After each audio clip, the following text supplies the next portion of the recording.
नमस्कार दोस्तों, Bhatner IAS YouTube channel पर स्वागत है आपका। मैं नमिंदर संधू आपको पढ़ाने जा रहा हूँ इतिहास, जिसमें आज हमारा चर्चा का जो विषय रहेगा उत्तर वैदिक काल। उत्तर वैदिक काल में भी हम आज पढ़ेंगे उनका आर्थिक जीवन और उनका धर्म व दर्शन और साहित्य, और इसी के साथ हमारा उत्तर वैदिक काल और हमारी वैदिक सभ्यता लगभग कंप्लीट होने जा रही है। तो चलिए दोस्तों, इसमें देखेंगे हम धर्म को।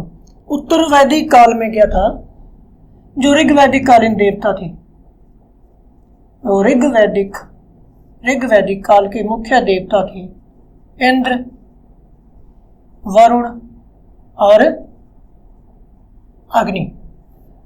उत्तर वैदिक काल में हुआ क्या, इनका महत्व घटने लगता है और इनके स्थान पर उत्तर वैदिक काल में प्रजापति, रुद्र व विष्णु इनका स्थान ले लेते हैं, तथा उत्तर वैदिक काल में स्तुति पाठ का महत्व कम हो जाता है और यज्ञों का महत्व बढ़ जाता है। क्योंकि हम देखेंगे पूर्व वैदिक काल ऋग वैदिक काल है, जो ऋग वैदिक काल में स्तुति पाठ का महत्व ज्यादा रहता है और यज्ञों का महत्व कम रहता है। यज्ञ का हमें आभास तो ऋग वैदिक काल में ही होता है, इस शब्द का आभास तो हमें ऋग वैदिक काल में ही होता है, लेकिन इसका विकास जो है वो उत्तर वैदिक काल में होता है। तो यज्ञों का महत्व बढ़ जाता है, ब्राह्मणवाद का वर्चस्व बढ़ जाता है। यज्ञ जो है उनमें पशु बलि को विशेष महत्व दिया जाता है। कई जगहों पर तो ऐसा लगता है कि यज्ञ पशुओं की हत्या का साधन बन गए हैं, पशुओं की हत्या का साधन बन गए हैं। यज्ञ में गाय की बलि भी दी जाती है, लेकिन गाय को अघन्य माना जाता है। यज्ञ के अतिरिक्त अगर गाय का वध किया जाता है तो उसे पाप का कारण माना जाएगा तथा उसके लिए मृत्यु दंड दिया जाएगा। उत्तर वैदिक काल में बड़े बड़े यज्ञ होने लगे तथा यज्ञ प्रतिष्ठित लोगों ही द्वारा किए जाते थे। जैसे राजा ही उस समय यज्ञ कर सकते थे। यज्ञों का खर्च इतना बढ़ गया था, इतने भारी भरकम यज्ञ होने लगे थे जो हजारों सालों तक चलते रहते थे, हजारों वर्षों तक चलते रहते थे, तथा आम आदमी के वश की बात वो नहीं रहे थे। जैसे हम सोम में यज्ञ का घृणित व निंदनीय स्वरूप पुरुषवेद यज्ञ में देखते हैं, जिसमें पुरुषों की बलि दी जाती है, जिसमें पुरुषों की बलि दी जाती है। पुरुष भी होते थे जो ब्राह्मण व क्षत्रिय पुरुष की बलि दी जाती थी, क्षत्रिय पुरुष की बलि दी जाती थी। जो अपना अश्वमेध यज्ञ होता था, अश्वमेध यज्ञ में लगभग 600 पशुओं की बलि दी जाती थी। अश्वमेध यज्ञ क्या होता था, जब कोई राजा अपने अश्व को खुला छोड़ता था और उसके पीछे अपने सैनिकों को भी भेज देता था, जो इस घोड़े को रोकने की कोशिश करता, अश्व को रोकने की कोशिश करता, तो राजा के लिए वो चुनौती मानी जाती तथा उसके साथ युद्ध होता।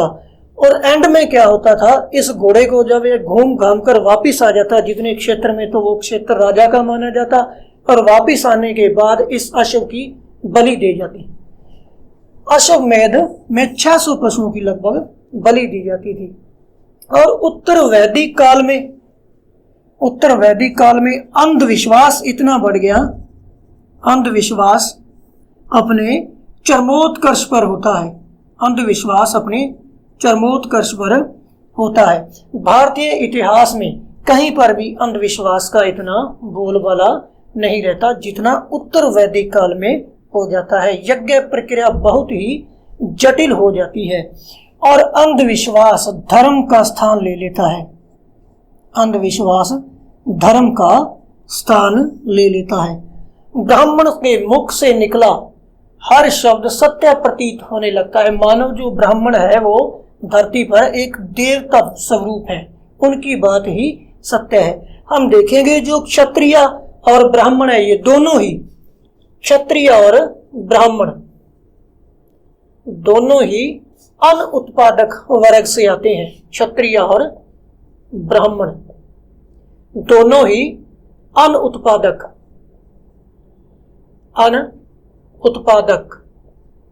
वर्ग से आते हैं, यानी ये किसी प्रकार का उत्पादन नहीं करते, क्योंकि इनमें दोनों में श्रेष्ठता को लेकर संघर्ष भी होता है। अंत में ये अपना समझौता कर लेते हैं, जो श्रेष्ठता है, जो सम्मान है वो ब्राह्मण ले लेता है और जो अधिशेष है वो क्षत्रिय के पास रह जाता है। तो इसलिए जो ब्राह्मण है वो लोगों के मस्तिष्क में अपनी श्रेष्ठता, धार्मिक श्रेष्ठता को बनाए रखने के लिए, धार्मिक श्रेष्ठता को बनाए रखने के लिए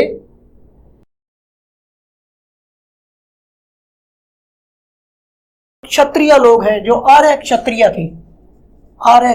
थे, वो यह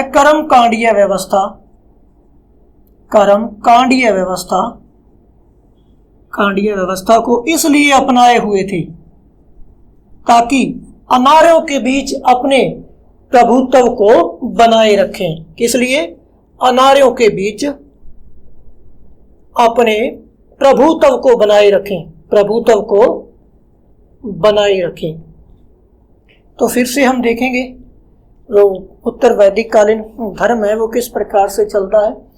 धर्म ऋग वैदिक काल में इंद्र, वरुण और अग्नि जैसे देवताओं का क्या होता है? महत्व कम हो जाता है। और उत्तर वैदिक काल में इनका स्थान कौन से देवता ले लेते हैं? प्रजापति, रुद्र व विष्णु। विष्णु इस काल में संरक्षण देवता के रूप में उभर कर सामने आते हैं। एक और चीज हम देखेंगे, जब ऋग वैदिक काल में पूषण पशुओं का देवता था, अब वो क्या हो गया? शूद्रों का देवता हो गया। यानी शूद्रों की स्थिति को यह चीज दर्शा रही है कि जो पशुओं का देवता था ऋग वैदिक काल में, और शूद्र की स्थिति ऐसी गिरी, ऐसी उसकी हालात हुई, और पशुओं का देवता उनका प्रमुख देवता बन जाता है। फिर देखेंगे हम यज्ञों में इतनी जटिलता आ जाती है कि ब्राह्मण अपने वर्चस्व को बनाए रखने के लिए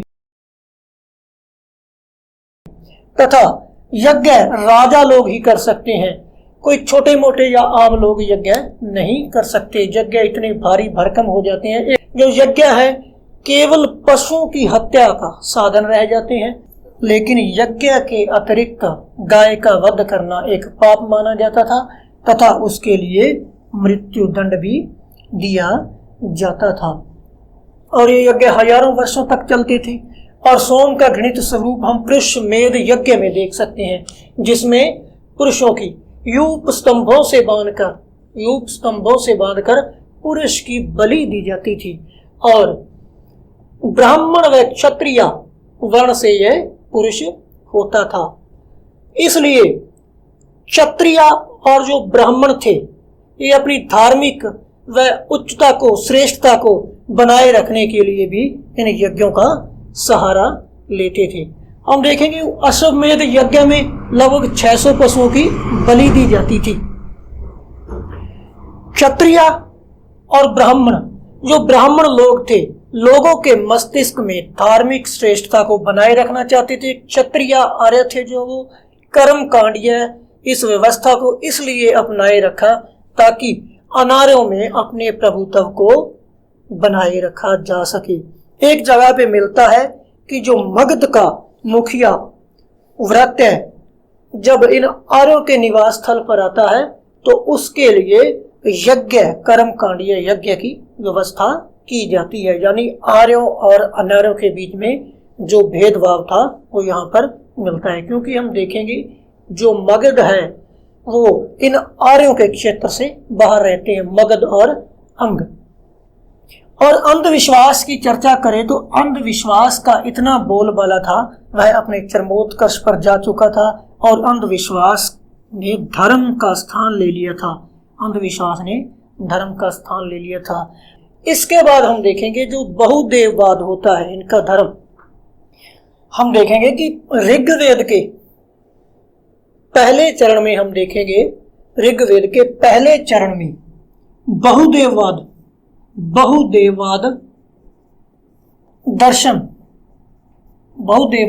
दर्शन देखने को मिलता है। लेकिन ऋग्वेद के अंत में आते आते एकेश्वरवाद की जो धारणा प्रारंभ हो चुकी थी, अब वह पूर्णता को प्राप्त कर चुकी थी। और उपनिषदों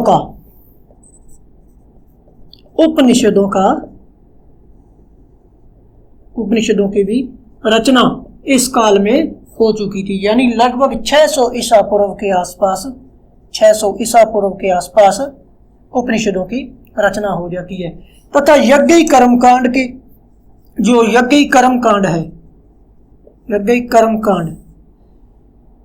के विरुद्ध एक सबल प्रतिक्रिया उठने लगती है। यानी यज्ञ कर्मकांड के विरुद्ध उपनिषदों के कारण एक आवाज उठने लगती है, इनका विरोध होने लगता है। तथा अब ब्रह्मा को ही इस सृष्टि में एक सत्ता मान लिया जाता है, एक सर्वोच्च सत्ता मान लिया जाता है, जो क्या है, निरपेक्ष है, निराकार है, जो निरपेक्ष है, निराकार है। और आत्म साक्षात्कार को ही मोक्ष मान लिया जाता है। उपनिषदों की रचना के कारण जो पहले ऋग्वैदिक काल में या उत्तर वैदिक काल का जो पूर्व समय है, लोग प्रवृत्ति मार्गी थे, यह लोक में विश्वास करते थे। अब प्रवृत्ति मार्गी जो लोग थे निवृत्ति मार्ग की ओर उन्मुख होने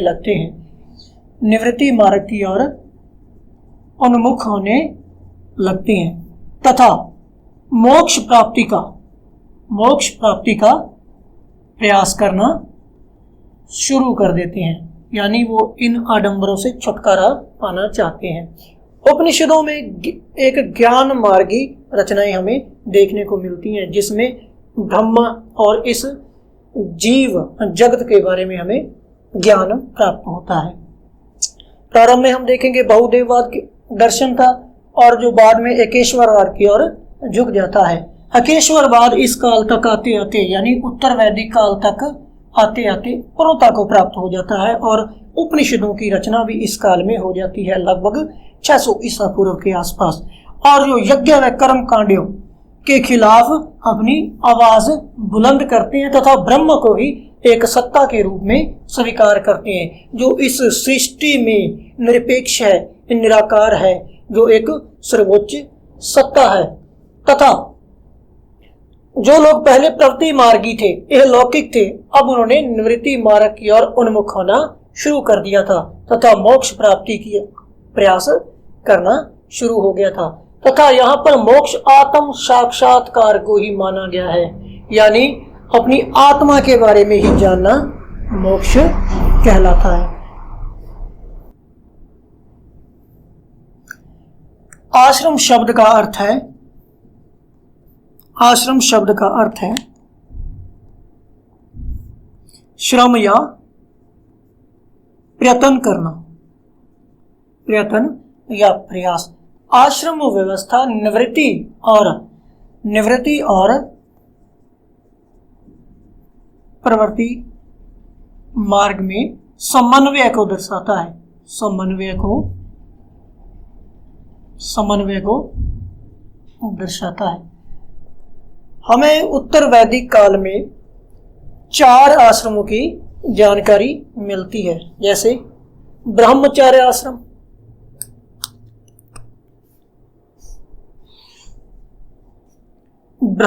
आश्रम, ब्रह्मचर्य आश्रम की जो एज है वो 25 वर्ष तक मानी जाती है। इसके बाद हम देखेंगे गृहस्थ आश्रम। गृहस्थ आश्रम, इसके बाद वानप्रस्थ आश्रम, वानप्रस्थ आश्रम, और चौथा संन्यास आश्रम, संन्यास आश्रम। 4 आश्रम थी। ब्रह्मचर्य आश्रम 25 वर्ष और गृहस्थ आश्रम की जो एज या उम्र निर्धारित की गई है वो थी 25 से 50 वर्षों तक, और वानप्रस्थ आश्रम की 50 से 75 और आगे 75 से 100 तक। ये थी संन्यास आश्रम की। ब्रह्मचर्य आश्रम में हम देखेंगे जब बालक उपनयन संस्कार के माध्यम से, उपनयन संस्कार के माध्यम से वेदों का ज्ञान प्राप्त करने के लिए, वेदों का ज्ञान प्राप्त करने के लिए गुरु के आश्रम में, गुरु के पास आश्रम में चला जाता है, आश्रम में चला जाता है। तथा उपनयन संस्कार है जो, ये उपनयन संस्कार केवल द्विज का ही होता था। द्विज में यानी ब्राह्मण, क्षत्रिय और वैश्य, इन तीनों का ही उपनयन संस्कार होता था और शूद्र का उपनयन संस्कार नहीं होता था। इसी कारण शूद्र को शिक्षा प्राप्त करने का अधिकार नहीं रहता। इसके बाद हम देखेंगे गृहस्थ आश्रम। इसकी उम्र है 25 से 50 वर्ष तक निर्दिष्ट की गई है। यह आश्रम सभी आश्रमों में सर्वश्रेष्ठ आश्रम था, सर्वश्रेष्ठ आश्रम था, क्योंकि गृहस्थ आश्रम विवाह संस्कार के माध्यम के द्वारा मनुष्य इसमें प्रवेश करता है और सभी आश्रमों की आपूर्ति करने वाला आश्रम है। क्योंकि अगर भिखारी या कोई शिक्षा प्राप्त करने गया बालक गांव में आकर गुरु आश्रम से भिक्षा प्राप्त करेगा तो कहाँ से करेगा? एक गृहस्थी व्यक्ति से। इसी प्रकार इसको श्रेष्ठ माना गया है और सृष्टि को बढ़ाने में भी गृहस्थ आश्रम का ही योगदान रहता है। इसके बाद देखेंगे वानप्रस्थ आश्रम।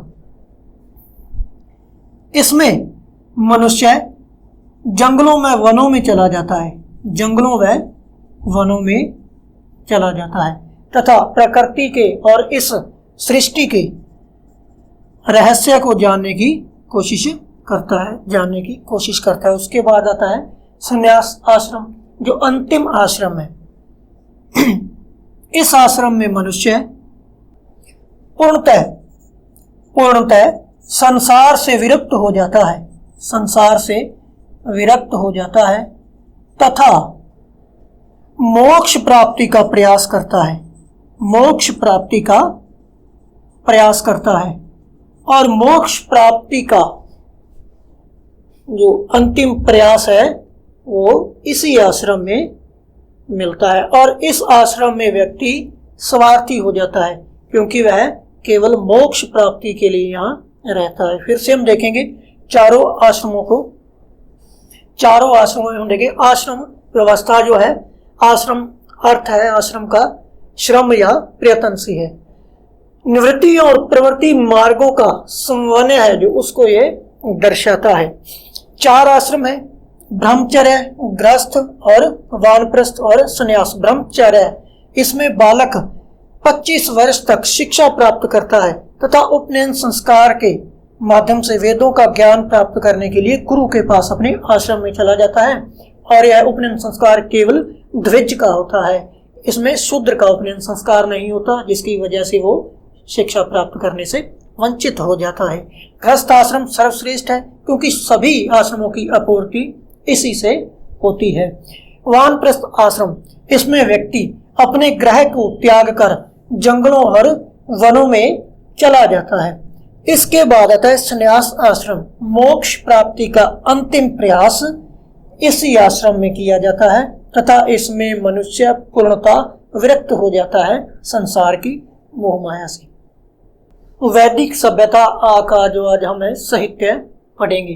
पहले हमने पुरातात्विक स्रोत पढ़ लिए थे, लेकिन साहित्य है जो उसको हमने पढ़ा नहीं था, और वैदिक कालीन साहित्य अब हम यहाँ पर पढ़ने जा रहे हैं। वैदिक कालीन जो आर्य थे, इनकी जानकारी हमें इनके साहित्य से मिलती है, जो 1500 ईसा पूर्व से लेकर के 600 ईसा पूर्व तक रचा जाता है, जिसमें इनकी राजनीतिक, सामाजिक, धार्मिक और आर्थिक कार्यप्रणाली की जानकारी मिलती है। और यह जानकारी हमें किससे मिलती है? वेदों से मिलती है। वेद जो विद्ध धातु से निष्पन्न है, जिसका अर्थ है ज्ञान की प्राप्ति या जानना, किसी विषय के बारे में जानना या ज्ञान प्राप्त करना। इन वेदों को श्रुति ग्रंथ भी कहा गया है, और इन्हें संहिता भी कहा गया है। अलग अलग काल में इनकी रचना होने के कारण इन्हें क्या कहा गया है? संहिता भी कहा गया है। क्योंकि वेद श्रुति ग्रंथ इसलिए कहलाते हैं क्योंकि यह श्रवण पद्धति पर आधारित थी। कंठस्थ विद्या द्वारा इनको कंठस्थ किया जाता था। इसमें गुरु अपने शिष्य को बोलकर ज्ञान प्रदान करता था, लिखा नहीं जाता था, बोलकर ज्ञान प्रदान करता था और शिष्य उसको कंठस्थ कर लेता था। इसी प्रकार ये ज्ञान आगे की तरफ बढ़ता गया। और इस समय वेदों की रचना नहीं हुई थी, क्योंकि इस समय लिपि नहीं थी। जो आर्य थे इनकी क्या थी? आर्यों की लिपि नहीं थी। यह श्रवण पद्धति पर आधारित ज्ञान था, इनकी लिपि नहीं थी। यह तत्कालिक समय की उपज नहीं थी। वेद तत्कालिक समय की क्या थे? उपज नहीं थी। वैदिक साहित्य को 4 भागों में बांटा गया है। वैदिक साहित्य को 4 भागों में बांटा गया है। 4 भागों में बांटा जाता है, जिसमें हम देखेंगे पहले वेद, ब्राह्मण, आरण्यक, चौथा उपनिषद। ये वैदिक साहित्य के मुख्य रूप से 4 भाग हैं। वेदों में हम देखेंगे ऋग्वेद, यजुर्वेद, सामवेद और अथर्ववेद। ये 4 वेद हैं। 4 वेद हैं। और ब्राह्मण ग्रंथ जो जन सामान्य को आसानी से समझ आ जाए, इन्हें पद्य भाषा में रचा जाता है। जन सामान्य की भाषा में इनकी रचना की जाती है। आरण्यक, इनमें क्या होता है? वन या जंगल। अरण्य का अर्थ है वन या जंगल, जिसमें रहस्यात्मक घटनाओं की जानकारी प्राप्त होती है। उपनिषद, जिसमें आध्यात्मिकता का ज्ञान आध्यात्मिकता का ज्ञान तथा ज्ञान मार्गी रचनाएं हमें इनमें मिलती है। अब हम देखेंगे इनका जो रचना काल है, ऋग्वेद का रचना काल 1500 से लेकर 1000 BC तक होता है, और यजुर्वेद, सामवेद और बाकी के ये तीनों ब्राह्मण, आरण्यक और उपनिषद, इनकी जो रचना है वो उत्तर वैदिक काल में होती है। यानी कि इन तीनों के साथ ब्राह्मण ग्रंथों की, आरण्यक और उपनिषद, इनकी जो रचना का काल है वो उत्तर वैदिक काल रहता है, और इनकी रचना गंगा घाटी के क्षेत्र में होती है। रचना गंगा घाटी के क्षेत्र में होती है। एक बार हम इसको रिवीजन कर लें। साहित्य में देखेंगे 1500 से लेकर 600 ईसा पूर्व तक वैदिक साहित्य पढ़ेंगे हम आर्यों का। इसमें देखेंगे हम आर्यों की राजनीतिक, सामाजिक, धार्मिक और आर्थिक कार्य प्रणाली के बारे में हमें जानकारी मिलती है, और यह जानकारी हमें वेदों से प्राप्त होती है।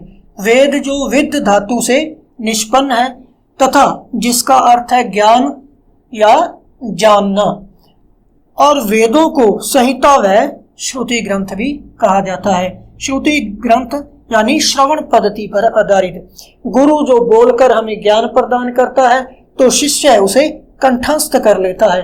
वो आगे समय समय पर आगे अपने शिष्यों को प्रदान करते रहते हैं, जिससे ये ज्ञान आगे चलता जाता है। और इसे संहिता इसलिए कहा गया है क्योंकि यह अलग अलग कालों में इनकी रचना होती है। और एक चीज और, इस जो वेदों का ज्ञान है, जब इन्हें लिखा ही नहीं गया तो ये प्राप्त कैसे होता है? यह ज्ञान ऋषियों के द्वारा तपोबल और ईश्वरीय प्रेरणा से इन ऋषियों को प्राप्त होता है। फिर आगे देखेंगे हम, वैदिक साहित्य को 4 भागों में बांट दिया जाता है, जिसमें वेद, ब्राह्मण और आरण्यक और उपनिषद आते हैं। और वेदों में हम देखेंगे सबसे पहले ऋग्वेद 1500 से लेकर 1000 ईसा पूर्व के बीच में इसकी रचना होती है। दूसरा यजुर्वेद, तीसरा सामवेद, चौथा अथर्ववेद।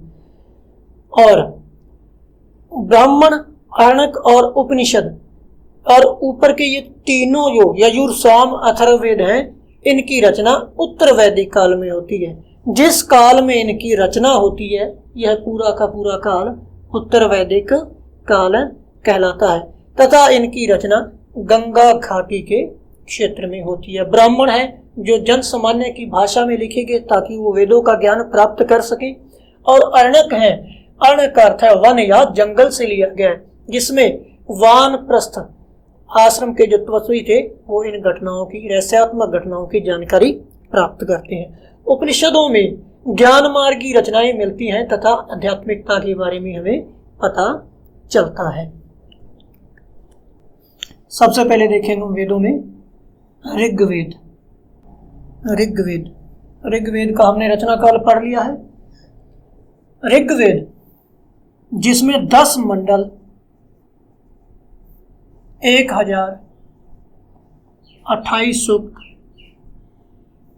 और 10,580 मंत्रों की हमें जानकारी मिलती है।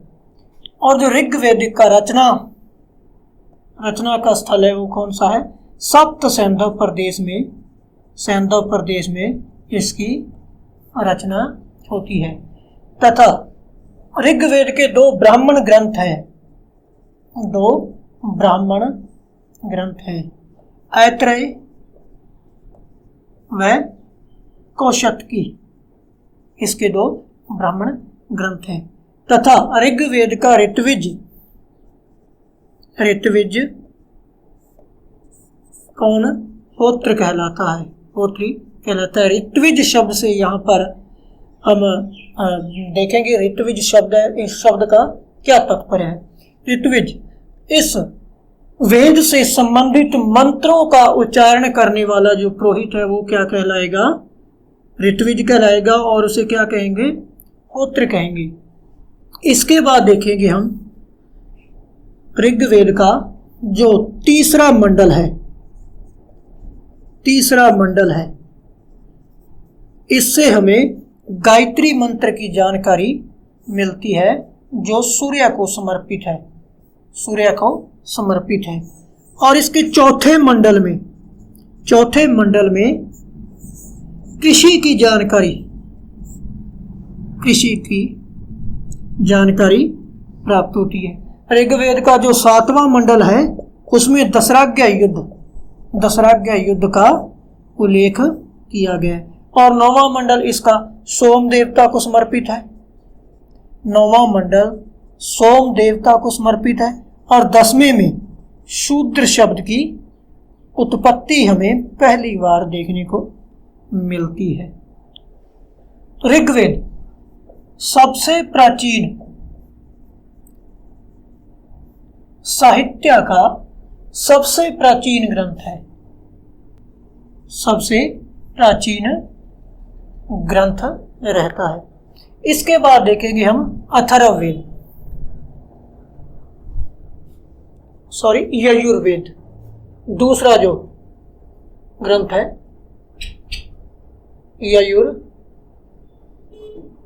यजुर्वेद। इसके भी 2 उपग्रंथ हैं, यानी ब्राह्मण ग्रंथ है।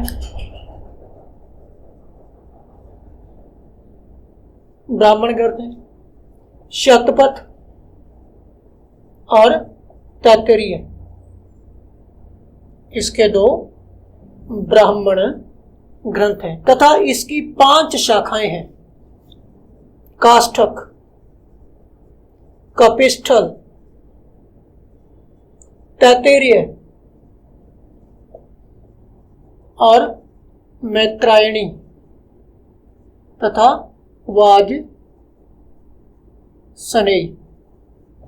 वाजसनेयी संहिता। इसकी 5 शाखाएं हैं, 2 ब्राह्मण ग्रंथ हैं, शतपथ और तैत्तिरीय। तथा इसका ऋत्विज अथर्वयु कहलाता है। क्या कहलाता है, अथर्वयु कहलाता है। और यजुर्वेद में यज्ञ से संबंधित कर्मकांडीय ज्ञान तथा धार्मिक जानकारी हमें प्राप्त होती है। फिर से हम देखेंगे ऋग्वेद में देखेंगे, पहले रिपीट कर लेते हैं इनको दोनों को। 10 मंडल 1028 सूक्त और 10,580 इसमें मंत्र रहते हैं। यह सप्त सैंधव प्रदेश में इसकी रचना होती है।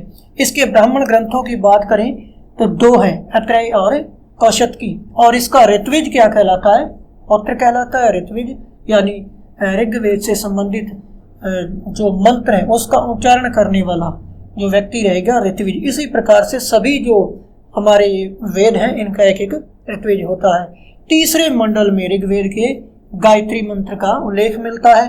और चौथे में कृषि की जानकारी, 7वें में दशराज्ञ युद्ध और 9वां मंडल सोम देवता को समर्पित है। और 10वें में पुरुष सूक्त में शूद्र शब्द की उत्पत्ति होती है। फिर देखते हैं यजुर्वेद। इसके ब्राह्मण ग्रंथ 2 हैं, एक तो शतपथ और एक तैत्तिरीय। और इसकी 5 शाखाएं, काष्ठक, कपिस्थल, तैत्तिरीय, मैत्रायणी और वाजसनेयी संहिता। इसके ऋत्विज की बात करें तो यह अथर्वयु कहलाता है।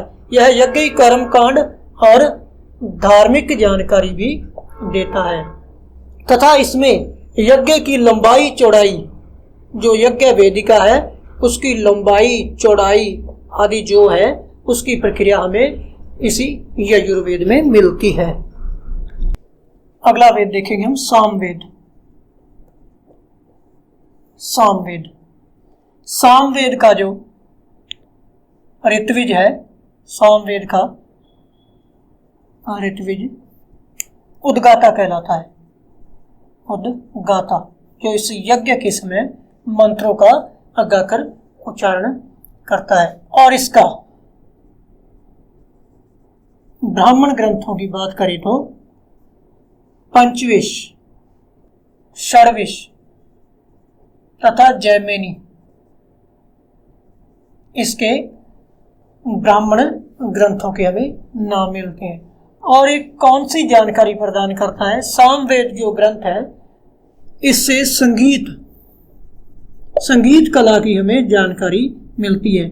यह पूरी दुनिया के साहित्य में सबसे प्राचीन संगीत की जानकारी देने वाला ग्रंथ है। इसके बाद देखेंगे हम इसकी शाखाएं। इसकी 3 शाखाएं हैं। 3 शाखाओं में रामायणीय,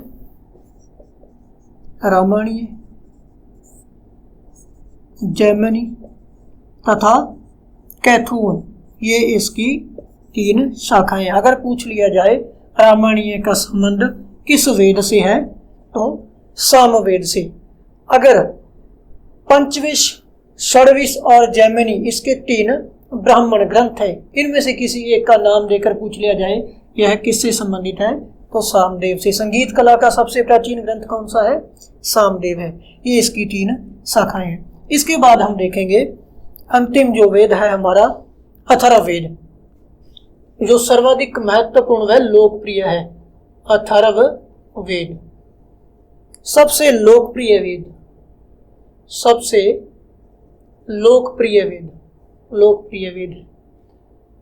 और इसका ऋत्विज नहीं होता। कई बुक्स में मिलता है ब्रह्म के बारे में, लेकिन जो ब्रह्म है वो सभी यज्ञ विधियों का निरीक्षण करता है। और अथर्ववेद में हम देखें इसमें मानव जीवन को सुखमय और दुखमय बनाने की जानकारी प्राप्त होती है। मानव जीवन को सुखमय व दुखमय बनाने की जानकारी प्राप्त होती है। इसमें फसलों को कीटों से बचाने के मंत्रों का भी उल्लेख है तथा इसमें औषधीय जानकारी भी हमें प्राप्त होती है। जो अथर्ववेद ग्रंथ है उसमें लौकिक जानकारी प्राप्त होती है। यह लोक से संबंधित है। और इसमें जादू, टोना, टोटका जैसे जितने भी कार्य हैं उनकी हमें जानकारी प्राप्त होती है। इसमें पहली बार चुनाव पद्धति की, राजा के निर्वाचन की, जैसे हम देखेंगे वर्तमान में चुनाव होते हैं तो पहली बार यहाँ पर जानकारी मिलती है। और इसका ब्राह्मण ग्रंथ गोपथ रहता है। और इसकी 2 शाखाओं के बारे में हमें पता चलता है जो पीपलाद तथा शौनक कहलाती है। फिर से हम देख लें। सामवेद का ऋत्विज उद्गाता कहलाता है। इसके ब्राह्मण ग्रंथ पंचविश, षडविश, जैमिनी संगीत कला से संबंधित है। संगीत का सबसे प्राचीन ग्रंथ है और इसकी 3 शाखाएं हैं इसकी, रामायणीय, जैमिनी और कैथुन। अथर्ववेद इसका ब्राह्मण ग्रंथ गोपथ है तथा इससे हमें औषधीय जानकारी भी मिलती है तथा फसलों को कीटों से बचाने के मंत्र भी मिलते हैं। यह ग्रंथ मानव जीवन को सुख में दुख में बनाने की जानकारी भी देता है। लौकिक से संबंधित यह अथर्ववेद ग्रंथ है तथा इसमें चुनाव पद्धति की जानकारी मिलती है, जादू, टोना, टोटका। और इसमें जो ब्रह्म है इसका अथर्ववेद का कोई ऋत्विज नहीं है। ब्रह्म के बारे में पता चलता है वो यज्ञ की विधियों का निरीक्षण करने वाला रहता है। अथर्ववेद सबसे लोकप्रिय ग्रंथ कहलाता है। अब हम देखेंगे वैदिक साहित्य का तीसरा भाग। तीसरा भाग कौन सा है? आरण्यक। यह वैदिक साहित्य का तृतीय भाग रहता है। यह वानप्रस्थ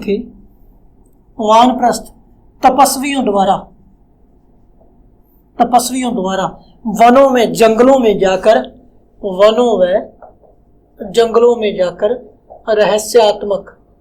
रहस्यात्मक घटनाओं की जानकारी प्राप्त करना है। आरण्यक ग्रंथ में वानप्रस्थ जो तपस्वी होते हैं वो वनों में जंगलों में रहकर इस प्रकृति के, इस सृष्टि के जो रहस्य है उनको जानने की कोशिश करते हैं अपने ग्रह को त्याग कर। और यह वैदिक साहित्य का तृतीय भाग रहता है। इसके बाद देखेंगे वैदिक साहित्य का चौथा भाग है, जो चतुर्थ भाग है, उसमें आते हैं उपनिषद। जिसका शाब्दिक अर्थ है गुरु के समीप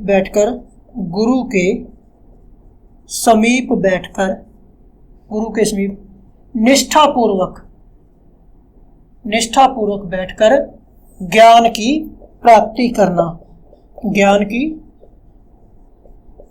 करना। उपनिषद को वेदों का अंतिम भाग होने के कारण इन्हें वेदांत भी कहा गया है। क्या कहा गया है? वेदांत भी कहा गया है। इसमें ज्ञान मार्गी रचनाएं मिलती हैं या रचनाओं का उल्लेख मिलता है, तथा चिंतन की चरम परिणति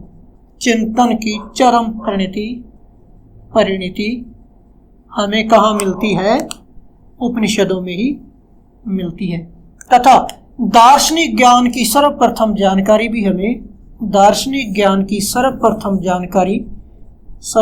जानकारी हमें उपनिषदों में ही मिलती है। इसमें आत्मा, ब्रह्म व जगत के संबंध को जानने का प्रयास किया जाता है, या ब्रह्म और जगत और आत्मा के संबंध की जानकारी इसमें मिलती है। फिर हम देखेंगे शाहजहां के पुत्र दाराशिको द्वारा 52 उपनिषदों का फारसी में सिर ए अकबर के नाम से फारसी में अनुवाद किया गया था। फिर से देख लें आरण्यकों को। आरण्यक वानप्रस्थ की तपस्वियों द्वारा जंगलों में या वनों में रहकर रहस्यात्मक सृष्टि की घटनाओं की जानकारी प्राप्त करना है। उपनिषदों को वेदांत भी कहा जाता है। वेदांत क्यों कहा जाता है? क्योंकि यह वेदों का अंतिम भाग रहता है। उपनिषद शब्द का अर्थ देखिए तो क्या है? इसका शाब्दिक अर्थ है गुरु के समीप निष्ठापूर्वक बैठकर ज्ञान की प्राप्ति करना। और ये ज्ञान मार्ग की रचनाएं हैं। तथा उपनिषदों में चिंतन की चरम प्रणति हमें देखने को मिलती है। इसमें चिंतन और मनन किया जाता है किसी समस्या को लेकर, किसी रहस्य को लेकर। इसमें आत्मा, परमात्मा, जगत और इस ब्रह्म के बारे में सोच विचार किया जाता है, उनका हमें ज्ञान प्राप्त होता है। और सर्वप्रथम दार्शनिक ज्ञान की जानकारी भी हमें कहाँ से मिलती है? उपनिषदों से मिलती है। अब हम देखेंगे उत्तर वैदिक काल का जो आर्थिक जीवन है, इनका आर्थिक जीवन। उत्तर वैदिक काल में पहले हम देखेंगे वैदिक सभ्यता है जो इसके लोग थे मिश्रित खेती करते थे, यानी कि कृषि और पशुपालन करती थी। लेकिन पशुपालन के समय ये अस्थायी जीवन व्यतीत करती थी। लेकिन जैसे ही कृषि अर्थव्यवस्था इनकी मूलाधार बनती है तो यह स्थायी जीवन यापन शुरू कर देती है। यानी आर्यों का जो जीवन स्थायी होता है वो कब होता है? उत्तर वैदिक काल में होता है। और किस क्षेत्र में होता है? गंगा घाटी के क्षेत्र में होता है। तो उत्तर वैदिक काल में इनकी जो मूल आधार अर्थव्यवस्था है वो क्या बन जाती है? कृषि हो जाती है। इसका प्रमाण हमें मिलता है शतपथ ब्राह्मण से। शतपथ ब्राह्मण में, जो शतपथ ब्राह्मण ग्रंथ है उसमें कृषि की चारों प्रक्रियाओं का हमें वर्णन मिलता है, यानी कि कटाई, बढ़ाई, निराई, गुड़ाई जो भी है उसका वर्णन मिलता है। तथा काठक संहिता में 24 बैलों द्वारा खींचे जाने वाले हल की भी हमें जानकारी मिलती है। किसकी जानकारी मिलती है? हल की जानकारी भी मिलती है। तथा वाज स्नेही संहिता में जौ, चावल, गेहूं, उड़द, तिल आदि फसलों की भी जानकारी प्राप्त होती है। आदि फसलों की भी हमें जानकारी प्राप्त होती है। किसमें? वाजस्नेही संहिता में। तथा जो वैदिक कालीन देखेंगे हम, उत्तर वैदिक काल में इन्होंने हाथी पालना भी शुरू कर दिया था। उत्तर वैदिक कालीन लोग थे, इन्होंने हाथी को पालना भी शुरू कर दिया था। अगर इनके व्यापार वाणिज्य की बात करें तो वो भी उन्नति की ओर उन्मुख होता नजर आता है, क्योंकि हमें शतपथ ब्राह्मण में एक जगह पर शतपथ ब्राह्मण में समुद्र का उल्लेख मिलता है, जिसमें समुद्र के पूर्वी तथा पश्चिमी समुद्र की जानकारी मिलती है। तथा व्यावसायिक श्रेणियों का भी, जैसे श्रेष्ठीन शब्द का उल्लेख भी हमें यहाँ पर मिलता है, क्योंकि जो लोग व्यापार करते थे और उन व्यापारियों का मुखिया क्या कहलाता था? श्रेष्ठीन कहलाता था। तथा ऋण के लिए यहाँ पर उत्तर वैदिक काल में कुशिद शब्द का प्रयोग किया जाता था। कुशिद शब्द का उल्लेख मिलता है। और ऋण प्रदान करने वाला व्यक्ति कुशीदीन कहलाता था। क्या कहलाता था? कुशीदीन कहलाता था। तथा यहाँ पर निष्क, सतमान, पाद व कृष्णाल जैसी बाट माप की विभिन्न इकाइयां भी हमें यहाँ पर देखने को मिलती है। यहाँ पर मुद्रा का प्रचलन तो हो गया था, यानी सिक्कों का प्रचलन तो हो गया था, लेकिन नियमित नहीं था। सिक्कों का निर्माण हो जाता है, लेकिन इनका नियमित प्रचलन नहीं रहता। तथा जो उत्तर वैदिक कालीन आ रहे थे वो सीसा, टिन तथा तांबा की जानकारी भी वह रखते थे। तथा वैदिक कालीन जो आर्य हैं, इनके द्वारा सबसे पहले प्रयोग में ली जाने वाली धातु कौन सी थी? तांबा थी। तो धन्यवाद दोस्तों, इसी के साथ हमारा वैदिक काल की जो प्रक्रिया चल रही थी आज वो पूर्ण हो गई है। मैं उम्मीद करता हूँ कि पूरी वैदिक कालीन जो संस्कृति आपको करवाई गई है वो आपको अच्छी लगी होगी, और अपने कमेंटों में वो जरूर बताना। धन्यवाद, अपना कीमती समय देने के लिए आभार।